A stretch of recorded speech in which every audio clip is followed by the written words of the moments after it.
Hello दोस्तों, नमस्कार। मैं भी एक आप सभी का बहुत बहुत स्वागत करता हूं एक और नए क्लास में।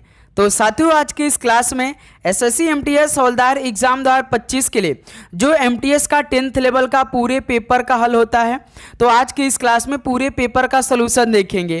तो इसमें साथ ही जीके, इंग्लिश, मैथ और रीजनिंग के पूरे पेपर का निचोड़ करेंगे।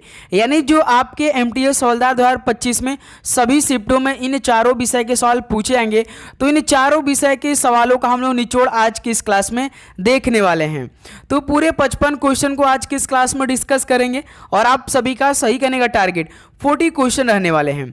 तो यदि आप भी साथी एमटीएस हवलदार एग्जाम 2025 की तैयारी कर रहे हैं और सबसे बड़ी बात कि आप लोग इसका एग्जाम डेट का इंतजार कर रहे हैं, तो इसका एग्जाम डेट आपको जल्द ही देखने को मिलेगा और उसके बाद तुरंत आपका एग्जाम हो जाएगा। यदि साथी आप अपने आप को आंकना चाहते हैं कि हमारी तैयारी कैसी चल रही है, जो एसएससी के नए पैटर्न पे आपको चारों विषय के सवाल मिलेंगे, तो आज के इस क्लास में साथी आप अपने आप को जांच सकते हैं कि तैयारी हमारी कैसी चल रही है। क्या एसएससी के नए पैटर्न पे यदि हमारे सामने सवाल आता है कंप्यूटर पर, तो क्या हम उसे हल कर पाएंगे? तो बिल्कुल एग्जाम हॉल जैसा आपको फील होगा। आज की इस क्लास में पूरे पेपर का सलूशन देखेंगे, एक एक क्वेश्चन को काफ़ी अच्छी तरीके से हम लोग तैयार करेंगे। ओके मेरे दोस्त, तो ये क्लास आपके लिए अति महत्वपूर्ण होगा और इसे आप अपनी तैयारी भी बहुत ही स्ट्रांग करेंगे। ओके मेरे दोस्त, इसमें आपका जीके जीएस के साथ करंट अफेयर के भी सवाल ऐड किया गया है, जो कि आपकी तैयारी में 4 चांद लगाने वाला है। ओके मेरे दोस्त, तो चलिए भाई इस क्लास को स्टार्ट करते हैं। तो डेली क्लास सुबह 8 बजे, एक दोपहर में 12:30 पे और एक शाम 6:30 पर। ओके भाई, तो लास्ट में अपना स्कोर जरूर करिएगा, ठीक है, और माइनस मार्किंग रहेगा। देखिए साथी, पहला प्रश्न, निम्नलिखित में से कौन सी उत्तरी भारत में रबी की फसल है? बताइए साथी, इनमें से कौन सी उत्तरी भारत में रबी की फसल है? तो याद रखिएगा सरसों है। सरसों एक उत्तरी भारत में रबी की फसल है। डी ऑप्शन यहाँ से बिल्कुल राइट आंसर हो जाएंगे। चलिए अगला सवाल कॉल करिएगा, क्वेश्चन नंबर 2 को। निम्नलिखित में से किस संगीतकार को 1999 में भारत के सर्वोच्च नागरिक सम्मान भारत रत्न से सम्मानित किया गया था?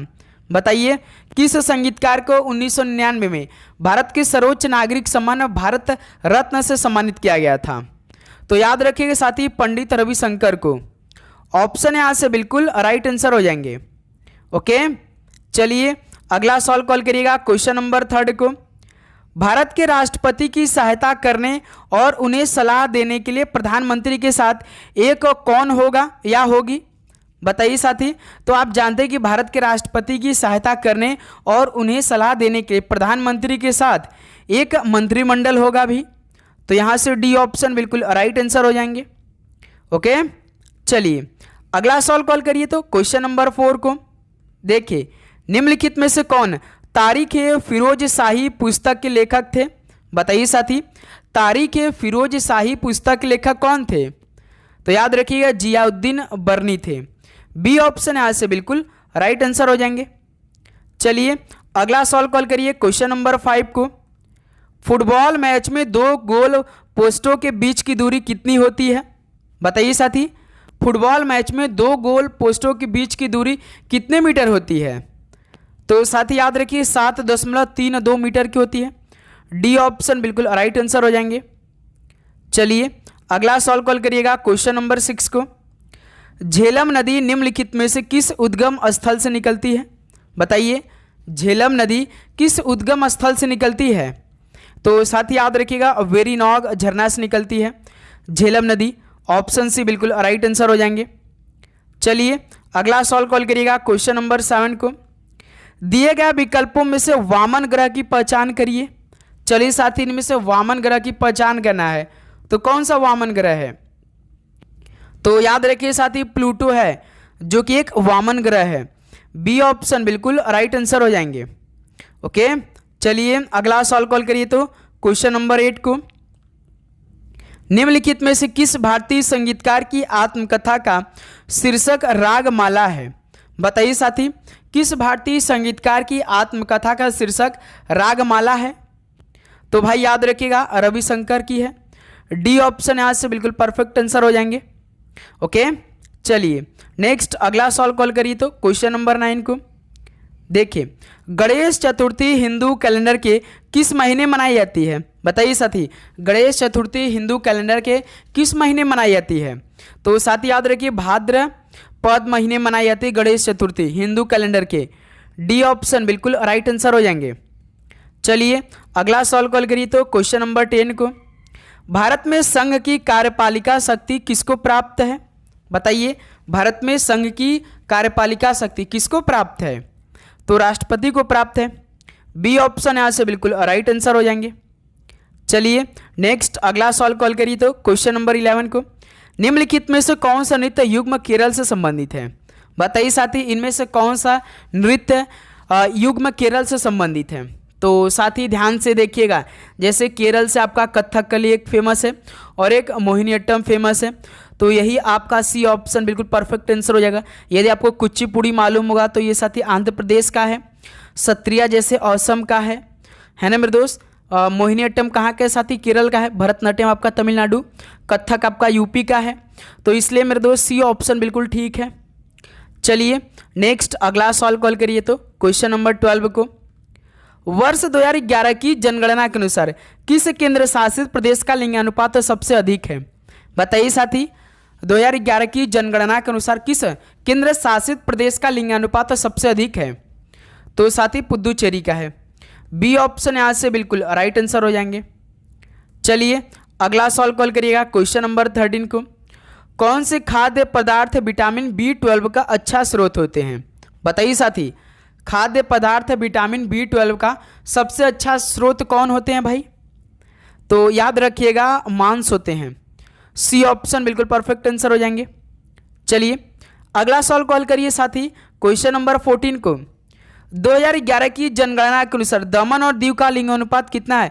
तो साथी आप आगे बढ़ने से पहले चैनल को यदि आप सब्सक्राइब नहीं किया है, आपको डेली का डेली नोटिफिकेशन नहीं मिल पा रहा है, तो साथी आप नोटिफिकेशन को ऑन कर लीजिए, क्योंकि हम आपको लगातार बिल्कुल एग्ज़ाम एसएससी के नए पैटर्न पे जो क्वेश्चन बन रहे हैं वो करवा रहे हैं, तो आप जरूर से जरूर नोटिफिकेशन को ऑन करिएगा, ठीक है मेरे दोस्त, और अपने दोस्तों में तो शेयर जरूर करिएगा।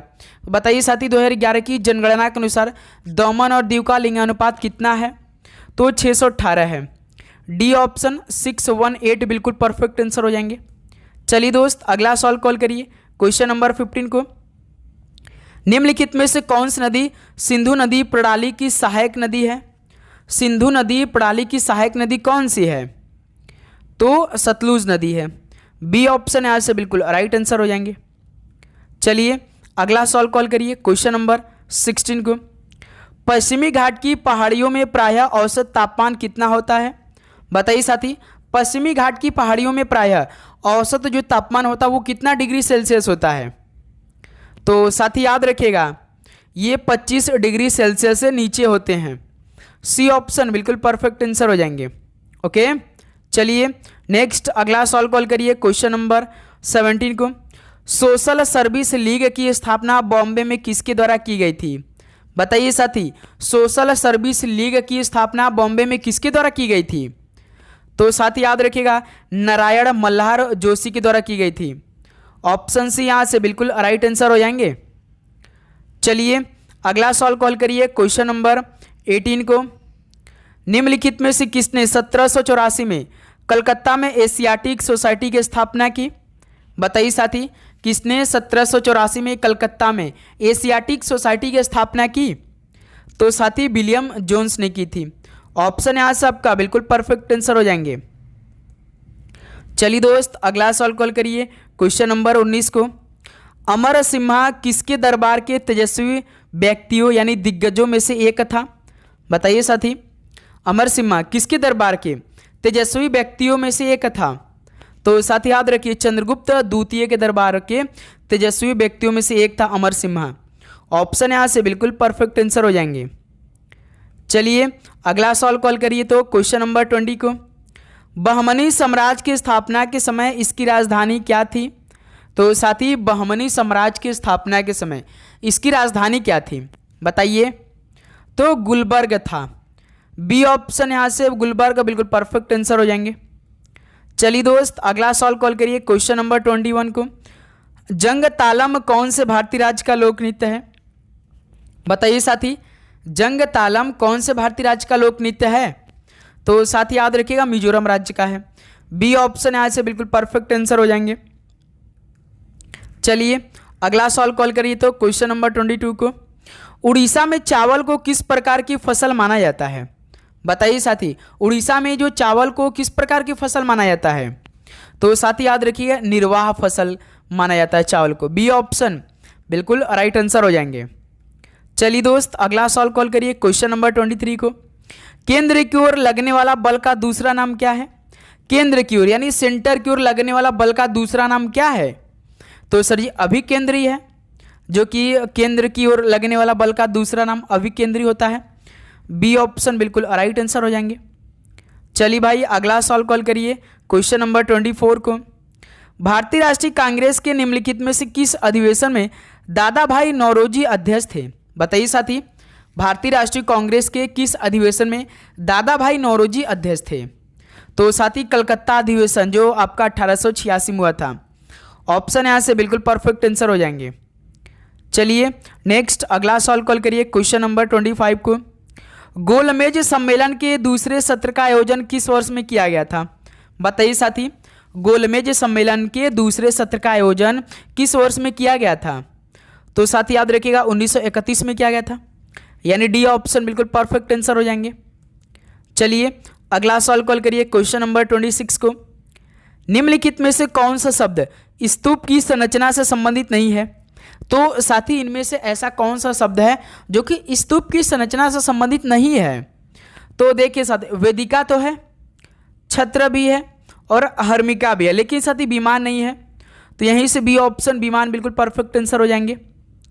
चलिए अगला सवाल कॉल करिए क्वेश्चन नंबर 27 को, भारतीय संविधान का निम्नलिखित में से कौन सा अनुच्छेद राज्यसभा की अधिकतम संख्या 250 निर्धारित करता है? बताइए, भारतीय संविधान के कौन सा अनुच्छेद राज्यसभा की अधिकतम संख्या 250 निर्धारित करता है? तो साथ ही अनुच्छेद 80 करता है। बी ऑप्शन बिल्कुल परफेक्ट आंसर हो जाएंगे। चलिए नेक्स्ट अगला सवाल कॉल करिए तो क्वेश्चन नंबर 28 को, निम्नलिखित में से किस खिलाड़ी ने आत्मकथा अनडिस्प्यूटेड ट्रूथ लिखी है? बताइए साथी, अनडिस्प्यूटेड ट्रूथ किसने लिखी है, यानी किस खिलाड़ी की यह आत्मकथा है? तो साथी याद रखिएगा माइक टायसन की। किसकी है? माइक टायसन की। डी ऑप्शन बिल्कुल परफेक्ट आंसर हो जाएंगे। ओके चलिए अगला सवाल कॉल करिए दोस्त क्वेश्चन नंबर 29 को, शास्त्रीय उड़ीसी नृत्य में निम्नलिखित में से सबसे पहले कौन सा स्टेप किया जाना चाहिए? बताइए साथी, शास्त्रीय उड़ीसी नृत्य में सबसे पहले कौन सा स्टेप किया जाना चाहिए?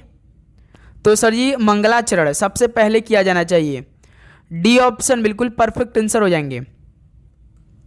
चलिए अगला सवाल कॉल करिए क्वेश्चन नंबर 30 को, निम्नलिखित में से किसी 2008 में सर्वश्रेष्ठ कोरियोग्राफर श्रेणी में फिल्म फेयर पुरस्कार दिया गया था?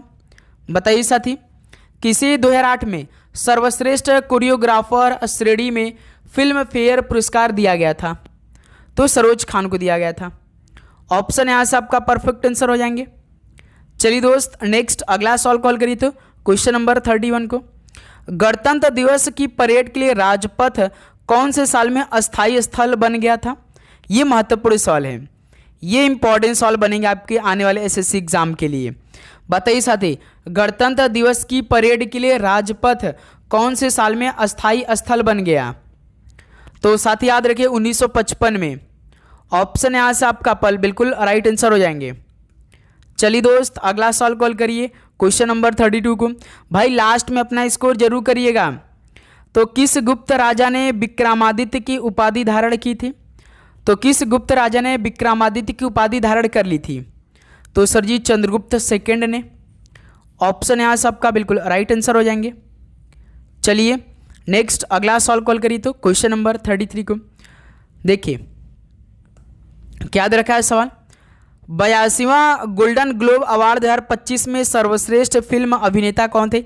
ये भी भाई बहुत इंपॉर्टेंट सवाल है आपके लिए, ये बहुत इंपॉर्टेंट सवाल है, एग्जाम ओरिएंटेड है, करंट अफेयर का सवाल। ओके मेरे दोस्त, इसे काफ़ी अच्छे से आप तैयार करेंगे। 82वां गोल्डन ग्लोब अवार्ड 2025 में सर्वश्रेष्ठ फिल्म अभिनेता कौन बने थे? तो एंड्रियन ब्रॉडी थे। कौन थे साथी? एंड्रियन ब्रॉडी थे। बी ऑप्शन बिल्कुल राइट आंसर हो जाएंगे। चलिए अगला सॉल्व कॉल करिए क्वेश्चन नंबर 34 को। 22 अप्रैल 2025 को पृथ्वी दिवस की थीम क्या थी? बताइए साथी। जो 22 अप्रैल को पृथ्वी दिवस मनाया गया था तो उसको थीम क्या थी 2025 की? तो आवर पावर आवर प्लैनेट थे, यानी आवर पावर आवर प्लैनेट था।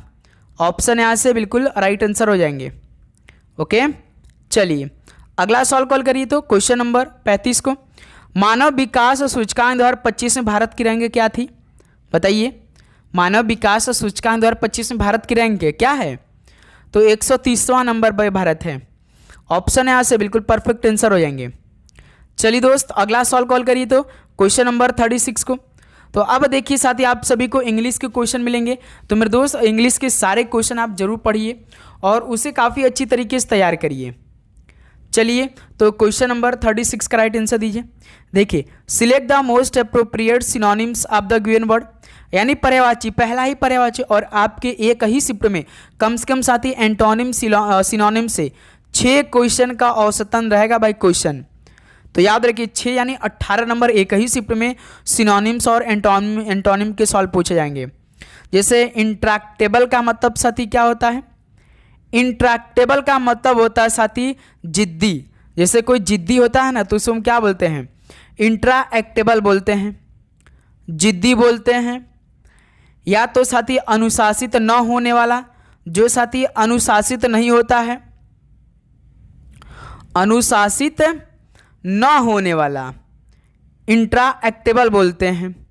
न होना, उसके बाद साथी जैसे न मानने वाला, तो इसका पहला जैसे पहला ऑप्शन देखिए डेफिएंट दिया है। डेफिएंट का मतलब होता है साथी क्या? न मानने वाला, न मानने वाला, यानी यही आपका राइट आंसर हो जाएगा। जैसे साथी इंट्रैक्टेबल का मतलब क्या होता है? जिद्दी, अनुशासित न होने वाला, यानी पहला डेफिएंट मतलब न मानने वाला, बिल्कुल समानार्थी शब्द हो जाएगा। या तो साथी न मानने वाला या विरोधी बोल सकते हैं। प्रॉपर मतलब साथी सही, उचित होता है। और वर्साटाइल मतलब साथी क्या होता है? वर्साटाइल मतलब बहुमुखी, लचीला होता है। कॉम्प्लीमेंट का मतलब साथी आज्ञाकारी, सहमत, है ना।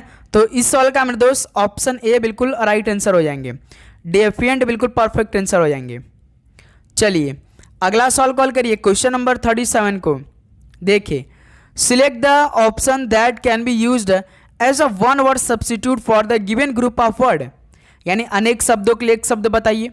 चलिए साथी इस सवाल का राइट आंसर बताइए क्या बनेगा? बिल्कुल परफेक्ट आंसर। सेंटेंस को पढ़िए, समझिए, उसके बाद अपना राइट आंसर दीजिए। बताइए इस सवाल का राइट आंसर क्या बनेगा? जैसे साथी देखिए, constant efforts to achieve something, मतलब साथी कुछ हासिल करने के लिए निरंतर जो प्रयास हम करते हैं उसको क्या बोलते हैं साथी? रिकेंट बोलते हैं। अब रिकेंट का मतलब होता क्या है साथी? रिकेंट का मतलब साथी अपने कथन को वापस लेना। जैसे हम कोई कथन बोल देते हैं उसको वापस लेना, उसको क्या बोलते हैं? रिकेंट बोलते हैं।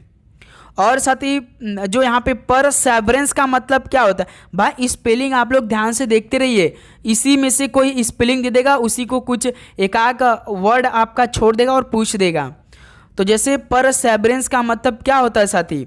निरंतर प्रयास, लगातार प्रयास, यानी साथी इस सवाल का जो राइट आंसर बनेगा ऑप्शन बी बन सकेगा, क्योंकि साथी यहाँ पे सेंटेंस क्या दिया? Constant effort to achieve something, यानी कुछ हासिल करने के लिए निरंतर प्रयास, तो परसेवरेंस हो जाएगा। बी ऑप्शन बिल्कुल राइट आंसर हो जाएंगे। ओके, और जो यहाँ पे यूफेमिज्म का मतलब क्या है साथी? यूफेमिज्म का मतलब साथी लगातार प्रयास। क्या होता है साथी? जैसे यूफेमिज्म का मतलब साथी कोमल या सज्जन होता है मेरे दोस्त। क्या होता है? कोमल या मेरे दोस्त सज्जन आप बोल सकते हैं। और प्री स्पेसियस का मतलब क्या होता है साथी? पर स्पीसियस का मतलब होता है साथी, जैसे हम बोलते हैं क्या? दूरदर्शी जिसे बोलते हैं, दूरदर्शी, उसको क्या बोलते हैं साथी? पर स्पीसियस बोलते हैं। यानी इस सवाल का ऑप्शन बिल्कुल राइट आंसर बनेगा। ओके मेरे दोस्त, याद रखिएगा। एक सेकंड साथी, जैसे यहाँ पे हमने साथी आपको क्या बताया? रिकेंड तो भाई हमने आपको क्या बताया है, जैसे रिकेंड मतलब अपने कथन को वापस लेना। लेकिन साथी हमारा तो ऑप्शन बी बिल्कुल परफेक्ट आंसर होगा। क्यों साथी, ऑप्शन बी हमारा ठीक होना चाहिए, क्योंकि भाई अभी हमने आपको बताया है जैसे रिकेंड का मतलब क्या होता है साथी। रिकेंड का मतलब होता है मेरे दोस्त, रिकेंड का मतलब होता है कि अपने कथन को वापस लेना। ये तो होगा ना भाई, परसेवरेंस होगा ना भाई, यानी बी ऑप्शन बिल्कुल राइट आंसर होगा। परसेवरेंस का मतलब होता है साथी लगातार प्रयास। और जब हमने सेंटेंस को पढ़ा तो हमारा जो राइट मीनिंग निकल के क्या आया है, कुछ हासिल करने के लिए हम जो निरंतर प्रयास करते हैं, constant effort to achieve something, यानी बी ऑप्शन इस सवाल का राइट आंसर होगा। सॉरी मेरे दोस्त, बी ऑप्शन। ओके, ध्यान दीजिएगा। चलिए अगला सवाल कॉल करिएगा, क्वेश्चन नंबर 38 को। Select the most appropriate option to fill in the blanks. My mother always to help a people, तो इनमें बताइए साथी क्या फिल इन द ब्लैंक्स होगा। जैसे मेरी माँ हमेशा लोगों की मदद करने के लिए रहती है, मेरी माँ हमेशा लोगों की मदद करने के लिए रहती है, तो इसमें क्या फिल होगा साथी। जैसे माई मदर ऑलवेज टर्न्स अ डीफ ईयर। अब साथी टर्न्स अ डीफ ईयर का मतलब क्या होता है, अनुशासन करना। यानी मेरी मदर जो हमेशा रहती है वो अनुशासन करने के लिए दूसरों को रहती है, नहीं, ये तो रॉन्ग होगा।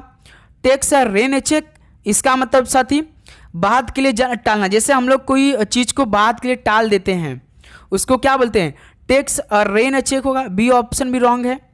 उसी प्रकार साथी यहाँ पे जैसे आपका गोज द एक्स्ट्रा माइल, ये आपका ठीक है भाई। याद रखिए साथी, जो यहाँ पे गोज द एक्स्ट्रा माइल है ना, ये आपका क्या है, एक इंग्लिश का प्रसिद्ध फेमस मुहावरा है, यानी इडियम है। जैसे कि अपनी जिम्मेदारियों से बढ़कर प्रयास करना, किसी की मदद करने में अतिरिक्त मेहनत करना, उसको क्या बोलते हैं, गोज द एक्स्ट्रा माइल। यानी इसमें फिल इन द ब्लैंक्स क्या होगा, my mother always goes the extra mile to help people. जैसे साथी गोज द एक्स्ट्रा माइल है, ये आपका एक प्रसिद्ध इडियम यानी मुहावरा है। इसका मतलब होता है साथी ना कि अपनी जिम्मेदारियों से बढ़कर प्रयास करना और किसी की मदद करने से अतिरिक्त मेहनत करना। ओके, तो इस सवाल का मेरे दोस्त जो सी ऑप्शन बनेगा वो बिल्कुल राइट आंसर हो जाएंगे। ओके, ये बात आप अच्छी तरीके से याद रखिएगा। चलिए मेरे दोस्त नेक्स्ट अगला सॉल्व कॉल करिए, क्वेश्चन नंबर 39 का राइट आंसर क्या बनेगा। देखिए, select the option that can be used as a one word substitute for the highlighted group of word in the given sentence. यानी साथी यहाँ पे आपको हाईलाइटेड वर्ड का मतलब बताना है बस। जैसे instrument for measuring electric current, तो साथी विद्युत धारा मापने वाले यंत्र को हम क्या बोलते हैं, थर्मोमीटर। सर जी थर्मामीटर तो हम तापमान के लिए इस्तेमाल करते हैं। एमीटर, तो सर जी एमीटर ही तो होता है विद्युत धारा मापने वाला यंत्र, यानी इस सवाल का बी ऑप्शन राइट आंसर हो जाएगा। कैलकुलेटर मतलब हम लोग जो गणना करते हैं, गुणा भाग जोड़ लेते हैं आसान तरीके से। और कंपास क्या काम करता है, दिशा यंत्र होता है जो दिशा मापने के लिए इस्तेमाल होता है। अमीटर मतलब साथी विद्युत धारा मापने वाला, थर्मामीटर तापमान मापने वाला यंत्र है, यानी इस सवाल का बी ऑप्शन बिल्कुल परफेक्ट आंसर हो जाएंगे। चलिए मेरे दोस्त अगला सवाल कॉल करिए, क्वेश्चन नंबर 40 को। Which of the following word is a synonyms of evanescent. पर्यायवाची शब्द आपको बताना है। इवानेसेंट का मतलब क्या होता है, क्षणिक, जो बिल्कुल क्षणिक के लिए, हम लोग बोलते हैं ना बिल्कुल क्षणिक के लिए। और साथ ही अस्थाई या शीघ्र, या साथी शीघ्र या अस्थाई। जैसे एग्जाम्पलरी का मतलब क्या होता है साथी, आदर्श होता है। क्या होता है मेरे दोस्त, आदर्श होता है। और इमिटेशन का मतलब साथी नकल, जो कोई नकल कर लेता है उसको क्या बोलते हैं इंग्लिश में, इमिटेशन बोल लेते हैं। डिलीशियस मतलब स्वादिष्ट होता है। और फ्लीटिंग का मतलब साथी क्या होता है, अस्थाई, शीघ्र। तो यही आपका डी ऑप्शन बिल्कुल परफेक्ट आंसर हो जाएगा। तो 40 का मेरे दोस्त डी ऑप्शन बिल्कुल राइट आंसर हो जाएंगे। ओके, चलिए नेक्स्ट अगला सवाल कॉल करिए, तो क्वेश्चन नंबर 41 को देखिए क्या दे रखा है सवाल। Identify the sentence with an error with respect to the use of present tense. भाई आपको ना रिस्पेक्ट के यूज में, प्रेजेंट टेंस के यूज में बताना है कौन सा एरर है। जैसे साथी सी सिंगिंग रोमांटिक सॉन्ग, भाई सी सिंगिंग रोमांटिक सॉन्ग, देखिए ये तो कॉन्टिन्यूस है भाई, यानी प्रेजेंट कॉन्टिन्यूस तो टेंस लग रहा है। लेकिन सर जी यहाँ पे वो जो आपका सहायक क्रिया इज कहाँ गया, तो सर जी यहाँ पे क्या हो जाएगा, सी इज। क्या हो जाएगा मेरे दोस्त इसका राइट सेंटेंस? पहला ही option, C is singing romantic song होगा मेरे दोस्त। यानी पहला ही आपका क्या है? एरर है, मिस्टेक है, use of present tense. Okay, याद रखिए साथ ही इसका जो राइट सेंटेंस बनेगा she is singing romantic song होगा मेरे दोस्त। इसलिए ऑप्शन है बिल्कुल परफेक्ट आंसर हो जाएंगे। ओके, चलिए अगला सवाल कॉल करिए मेरे दोस्त, क्वेश्चन नंबर 42 को। Select the incorrectly spelled word. Lying मतलब झूठ बोलना, टैबलर मतलब साथी सारणी, जो हम लोग सारणी बनाते हैं, किसी का टेबल बनाते हैं। रिटन मतलब लिखित है साथी। कैलेंडर, जो हम साथी कैलेंडर देखते हैं, लेकिन उसका राइट स्पेलिंग ई यहाँ नहीं होता भाई, CALENDAR होता है मेरे दोस्त, ये इसका राइट स्पेलिंग होता है। तो यही आपका डी ऑप्शन राइट हो जाएगा, क्योंकि देखिए बीच में ई दे रखा है, ई नहीं होता है, AR होता है लास्ट में। ओके, तो डी ऑप्शन बिल्कुल राइट आंसर हो जाएंगे। चलिए मेरे दोस्त अगला सवाल कॉल करिए, तो क्वेश्चन नंबर 43 को। Select the option that will improve the underline part of the given sentence. Indeed Jack is one of the clever man I have ever met. मतलब साथी सचमुच जैक उन चतुर व्यक्तियों में से एक है जिनसे मैं कभी मिला हूँ। यानी indeed Jack is one of the clever man I have ever met, यानी भाई सचमुच जैक उन चतुर व्यक्तियों में से एक है जिनसे मैं कभी मिल चुका हूँ। बताइए साथी, तो इनमें से कौन सा है? तो साथी यहाँ पे जो राइट आपका होना चाहिए, क्या होना चाहिए? तो साथी इसमें तो क्या होना चाहिए? जैसे हम बोलते हैं one of the cleverest man, one of the cleverest man. तो इसमें साथी जो यहाँ पे सेंटेंस दिया है indeed Jack is one of the, clever की जगह साथी क्या होना चाहिए? क्लेवरेस्ट होना चाहिए। क्या मेरे दोस्त? क्लेवरेस्ट होना चाहिए। यानी देखिए यहाँ पे क्लेवरेस्ट कहाँ दे रखा साथी? यहाँ पे ऑप्शन बी देखिए, बी बिल्कुल परफेक्ट आंसर हो जाएगा। Indeed Jack is one of the cleverest man I have ever met. तो इस सवाल का बी ऑप्शन मेरे दोस्त बिल्कुल परफेक्ट आंसर हो जाएगा। इंप्रूव आपका क्लेवर की जगह द क्लेवरेस्ट हो जाएगा, इतना आप याद रखिएगा। ओके, चलिए नेक्स्ट अगला सवाल कॉल करिए, क्वेश्चन नंबर 44 को। देखिए select the most appropriate synonyms of the given word. Recluse का सिनोनिम्स बताइए। रिक्लूज का मतलब साथी जो अलग थलग रहता है। क्या साथी? जो अलग थलग रहता है, जो साथी बिल्कुल अलग थलग रहने वाला, उसको क्या बोलते हैं? उसको रिक्लूज बोलते हैं। जैसे क्लोजनेस का मतलब साथी निकटता, बिल्कुल क्लोज जो पास रहता है। सॉलिटरी का मतलब साथी क्या होता है? सॉलिटरी का ही मतलब होता है साथी अलग थलग रहने वाला, अलग थलग रहने वाला। यानी इस सवाल का मेरे दोस्त बी ऑप्शन बिल्कुल राइट आंसर हो जाएगा। सोशिएबल का मतलब साथी क्या होता है? मिलनसार, जिसे हम बोलते हैं। क्या बोलते हैं मेरे दोस्त? मिलनसार बोलते हैं। कैंडिड मतलब साथी स्पष्टवादी होता है। कैंडिड मतलब साथी क्या होता है? स्पष्टवादी होता है। इसलिए मेरे दोस्त बी ऑप्शन बिल्कुल परफेक्ट आंसर हो जाएंगे। चलिए अगला सवाल कॉल करिए, तो क्वेश्चन नंबर 45 को। देखिए सवाल क्या दे रखा है। Select the most appropriate option to fill in the blanks. It is being asked why there has been no taken at. मतलब साथी इट इज बीइंग आस्क्ड, यानी यह पूछा जा रहा है कि there has been no taken at, यानी यह पूछा जा रहा है कि अभी तक कोई क्यों नहीं लिया गया है, यानी कोई एक्शन नहीं लिया गया है। बिल्कुल सर जी, जैसे यहाँ पे देखिए, जैसे एक सामान्य वाक्य आता है कि नहीं, no action taken, no action, no action taken एक सामान्य वाक्य है। जैसे साथ डिस्ट्रीब्यूटर में क्या होता है? वितरण। क्या यह पूछा जा रहा है कि कोई अभी तक वितरण नहीं किया है? नहीं, नो एक्शन टेकन यानी डिस्ट्रीब्यूशन का वितरण होता है। सिंप्लीफिकेशन मतलब सरलता होता है। और साथ ही एट्रीब्यूशन का मतलब क्या होता है? श्रेय देना। जैसे हम किसी को एट्रीब्यूट करते हैं यानी श्रेय देना। क्या होता है मेरे दोस्त? श्रेय देना होता है। ये भी बात याद रखिएगा। तो इस सवाल का मेरे दोस्त पहला ऑप्शन आपका बिल्कुल परफेक्ट आंसर हो जाएंगे। चलिए अगला सवाल कॉल करिए मेरे दोस्त, क्वेश्चन नंबर 46 को। तो अब तो भाई यहाँ से रीजनिंग के सवाल आपको मिलेंगे। रीजनिंग और मैथ के सवाल आप हल करेंगे। जैसे ये जो सवाल हल कर दिया मेरे दोस्त, भाई समझ जाएंगे उसकी तैयारी बहुत ही शानदार है। वो इस बार MTS हवलदार में एक सीट पक्का करेगा, ये तो पक्का, जो ये सवाल को हल कर दिया। जैसे देखिए, एक निश्चित कुट भाषा में बाइक, कार, स्कूटर को SS, RRP लिखा जाता है, और कार, साइकिल, ट्रक को double P, double T, double L लिखा जाता है। और साइकिल, बाइक, ट्रेन को double R, double Z, double T लिखा जाता है। तो स्कूट भाषा में स्कूटर को कैसे लिखा जाएगा?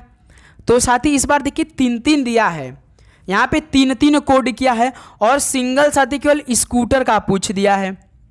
तो साथी जब स्कूटर सिंगल का पूछा है तो हम क्या करते हैं, पहले कॉमन चेक करते हैं। तो साथी देखिए बाइक, कार, स्कूटर यानी केवल पहले ही में साथी हमें स्कूटर दिखाई दे रहा है और किसी में स्कूटर दिखाई नहीं दे रहा है। इसका मतलब साथी इसमें हम कौन सा मेथड अब इस्तेमाल करेंगे? एलिमिनेशन का मेथड इस्तेमाल करेंगे, है ना मेरे दोस्त।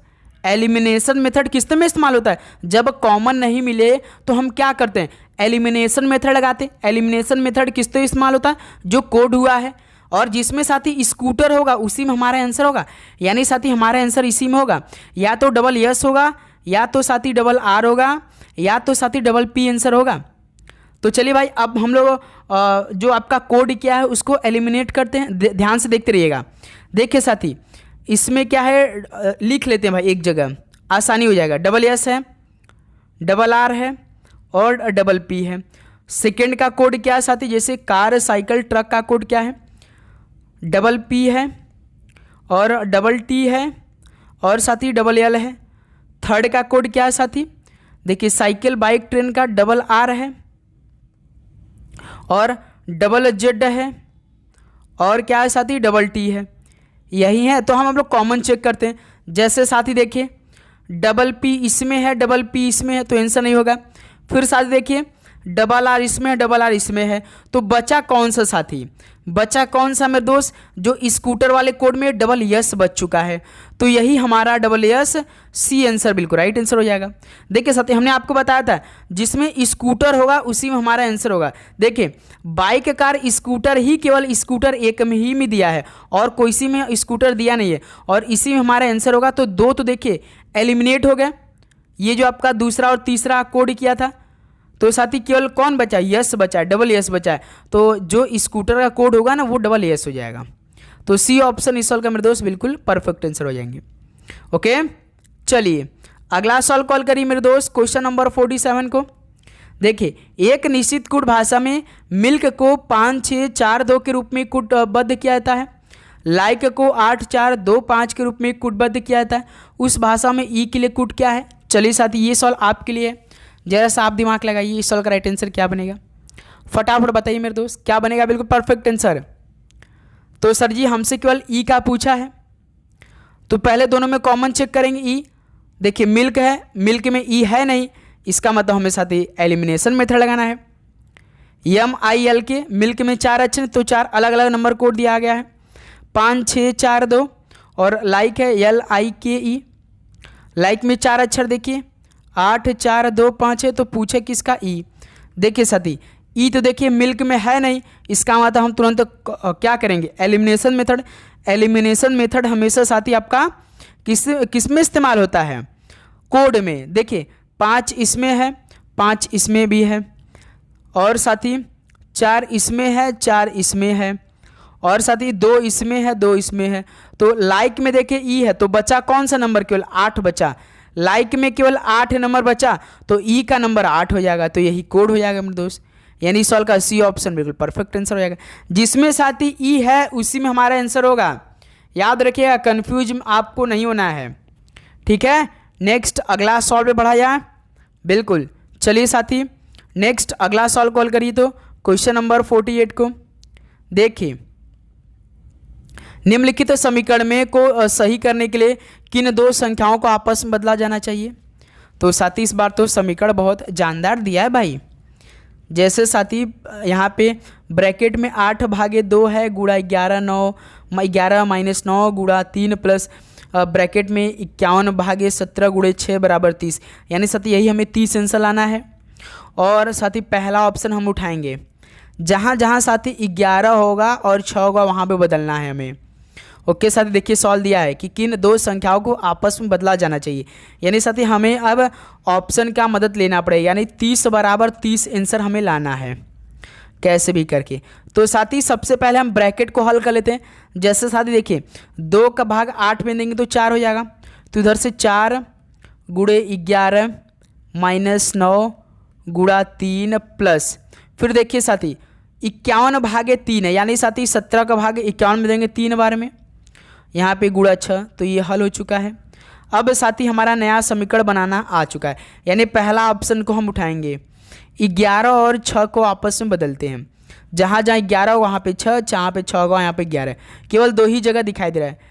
4 गुणे 11 तो 6 रख दीजिए, 9 गुणे 3 प्लस 3 गुणे 6 है तो 11 रख दीजिए। अब देखिए 6 चौका 24 माइनस 9 3 27 प्लस 11 तिया 33, देखिए ये प्लस 33 ये प्लस 24 कितना हो जाएगा साथी 57 हो जाएगा। 57 में से -27 को कम कर देगा तो 30 बन जाएगा, यानी साथी यानी पहला ही ऑप्शन से हमें आंसर मिल गया। यानी 11 और 6 को जब आपस में समीकरण में रखेंगे तो साथी आपका राइट आंसर 30 बराबर 30 आ जाएगा, आपको कोई दिक्कत नहीं होगा। बताइए साथी किसी प्रकार का दिक्कत यहाँ तक इस सॉल्व को हल करने में? बिल्कुल नहीं। चलिए नेक्स्ट अगला सॉल्व कॉल करिए मेरे दोस्त, क्वेश्चन नंबर 49 को। देखिए ब्लू का कोड इतना है, कैप्स का कोड इतना है, तो बी का कोड क्या हो जाएगा? तो सर जी सिंगल बी का पूछा है तो दोनों में कॉमन चेक कर लेते हैं। जैसे देखिए ब्लू में बी है साथी, है ना मेरे दोस्त, ब्लू में क्या है बी है और कैप्स में बी है, यानी साथी अब हम इसमें क्या करेंगे, बी का कोड निकालने के लिए हम दोनों में नंबर में जो है कॉमन चेक करेंगे। 5 1 9 3 3 2 4 6 कौन सा है 3, देखिए ब्लू में 3 है और साथी कैब में भी 3 है, यानी बी का कोड क्या होगा 3 हो जाएगा, क्योंकि दोनों में बी मिल चुका है ऑलरेडी, कॉमन मिल चुका है, तो बी का कोड में भी कोई ना कोई नंबर होगा जो कॉमन होगा, यानी इस सॉल्व का पहला ऑप्शन बिल्कुल परफेक्ट आंसर हो जाएंगे। ये बहुत आसान हुआ मेरे दोस्त हमारे लिए। तो चलिए नेक्स्ट अगला सॉल्व कॉल करिए तो क्वेश्चन नंबर 50 को। देखिए अंग्रेजी वर्णमाला क्रम के आधार पर दी गई श्रृंखला में प्रश्न चिन्ह के स्थान पर क्या आना चाहिए?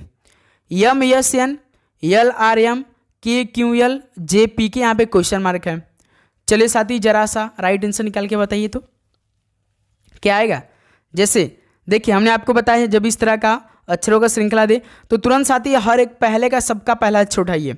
यम यस एन का पहला अक्षर यम उठा लीजिए, यल आर एम का पहला अक्षर यल उठा लीजिए, के क्यू एल का पहला अक्षर के उठा लीजिए और जे पी के का पहला अक्षर जे उठा लीजिए। तो उसका तुरंत साथ ही कोड कर देंगे, यम 13 होता है, यल 12 होता है, के 11 होता है, जे 10 होता है।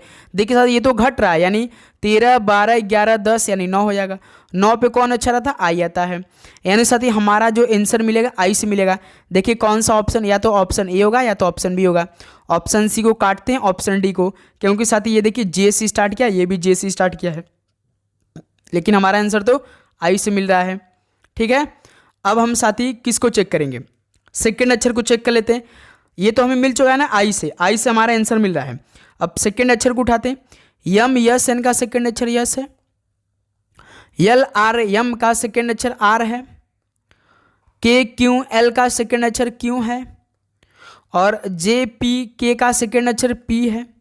देखिए यस होता है साथी 19, आर होता 18, क्यू होता 17, पी होता 16। देखिए इसमें भी एक कम क्या है, 19 18 17 16, यानी यहाँ पे 15 15 पर कौन होता है साथी ओ होता है। यानी पहला अक्षर हमारा तो क्या मिला था आई मिला था और सेकंड साथी ओ मिल चुका। आई ओ देखिए कौन सा है पहला ऑप्शन, यानी 50 का साथी ए ऑप्शन क्या हो जाएगा बिल्कुल राइट आंसर हो जाएंगे, है ना मेरे दोस्त।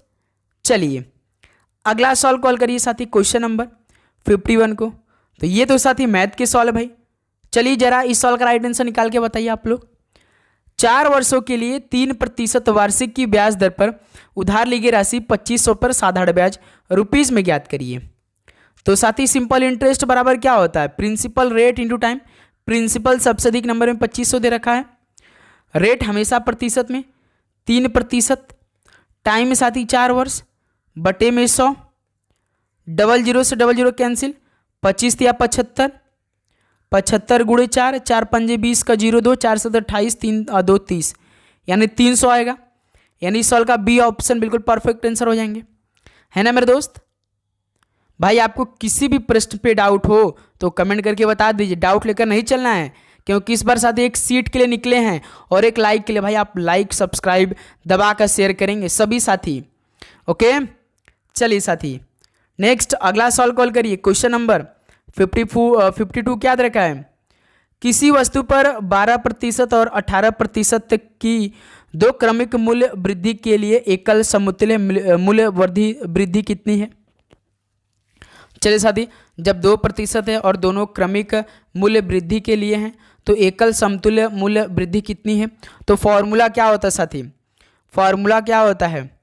x plus y plus x into y बटे में 100, यही आपका फॉर्मूला होता है। यदि ये फॉर्मूला हो तो आपको ये सवाल आ रहा होगा, है ना मेरे दोस्त। तो अब देखिए साथी, यहाँ पे x आपका 12 दे रखा है प्लस 18 प्लस यहाँ से साथी 12 गुणे 18 बटे में 100, इसको इस्तेमाल करिए साथी। देखिए 12 18 30, 12 और गुणे 18 कितना हो जाएगा साथी? यहाँ पे 18 दूना 36 का 6 3, 18 कम 18 3 21, यानी 216 बटे 100। तो यहाँ से साथी जब 30 एक तरफ है और 100 का भाग 216 में देंगे कितना होगा मेरे दोस्त? 2.6 हो जाएगा, 2.16, यानी 32 आपका समथिंग आएगा, 32.16 आ जाएगा मेरे दोस्त, 1 आ जाएगा। यानी सॉल्व का देखिए सी ऑप्शन बिल्कुल परफेक्ट आंसर हो जाएगा, यानी 52 का सी ऑप्शन बिल्कुल परफेक्ट आंसर हो जाएगा। हमेशा याद रखिए साथी, जब वस्तु पर 12% और 18% की दो क्रमिक मूल्य वर्धित दी है, तो जब भी साथी इस तरह का सवाल है तो यही फॉर्मूला इस्तेमाल करना है आपको। कौन सा फॉर्मूला?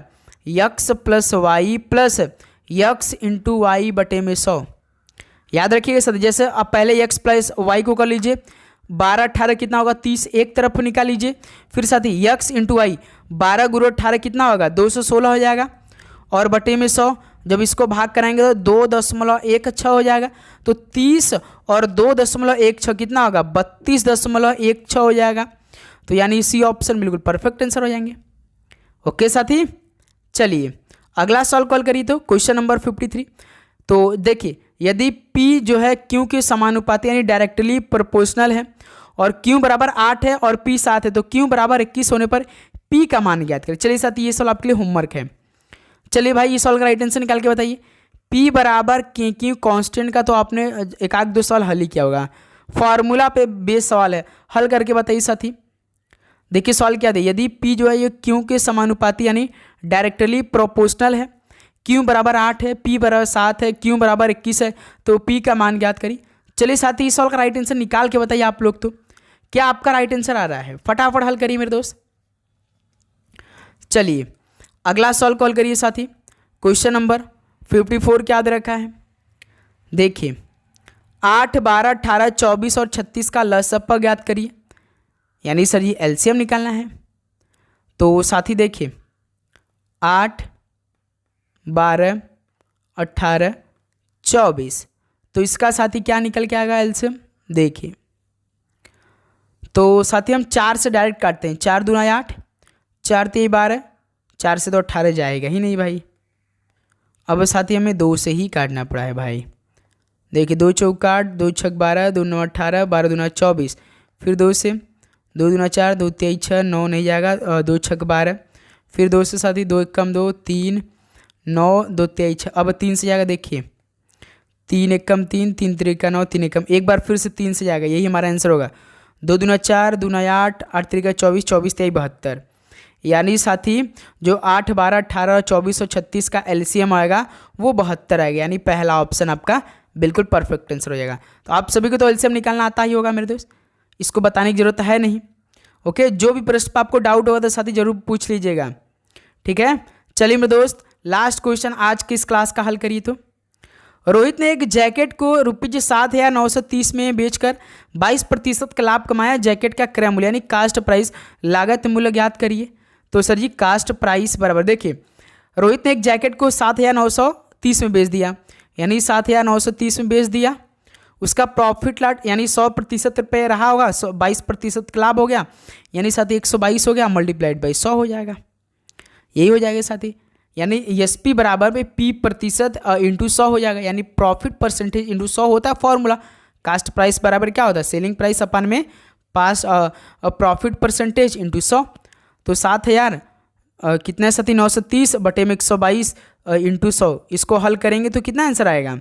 तो सर जी 6500 आएगा। कितना आएगा साथी? 6500 रुपये आएगा, यानी पहला ऑप्शन इस सवाल का राइट आंसर हो जाएंगे। तो साथी फाइनली 55 क्वेश्चन भी कंप्लीट हो चुके। अब बताइए साथी आप सभी का इन 55 क्वेश्चन में से कितना स्कोर रहा एमटीएस हवलदार के नए पैटर्न पे। फटाफट सभी दोस्त बताएंगे अपना अपना स्कोर।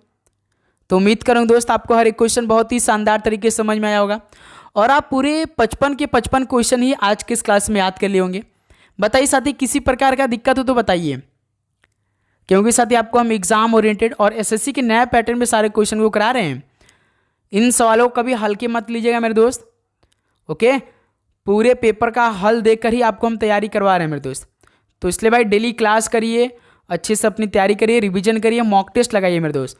मॉक टेस्ट आप नहीं लगाते तो आप बहुत पीछे होते रहेंगे, ठीक है। तो मॉक टेस्ट आप डेली कम से कम 1 से 2 लगाइए, जितना भी आपको टाइम मिले, ठीक है। तो चलिए दोस्त इस क्लास को यहीं पर समाप्त करते हैं। मिलते हैं साथी एक और नए क्लास के साथ। सभी को जय हिंद, जय भारत। पढ़ाई करते रहिए। All the best. धन्यवाद।